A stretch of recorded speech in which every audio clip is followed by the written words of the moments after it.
Gumawa ang hari ng Babylonia na si Nebukadnesar ng isang gintong rebulto at naglabas ng utos na dapat itong sambahin ng lahat. Sino mang tumanggi ay ipatatapon sa naglalagablab na pugon. Nang tumugtog ang musika, lahat ay nagpatirapa at sumamba sa rebulto. Ngunit tumanggi sina Shadrach, Meshach at Abednego na sumamba sa sinuman maliban sa tunay na Diyos.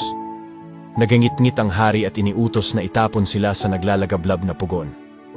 Ngunit bigla na lamang tumalon ang hari at sinabi, "Narito, aking nakikita ay 4 na lalaki na hindi gapos na nagsisilakad sa gitna ng apoy at sila'y walang paso.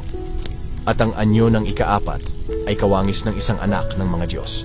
Pagkatapos ay sumigaw siya, "Shadrach, Meshach at Abednego, kayong mga lingkod ng kataas-taasang Diyos, kayo'y magsilabas at magsiparito."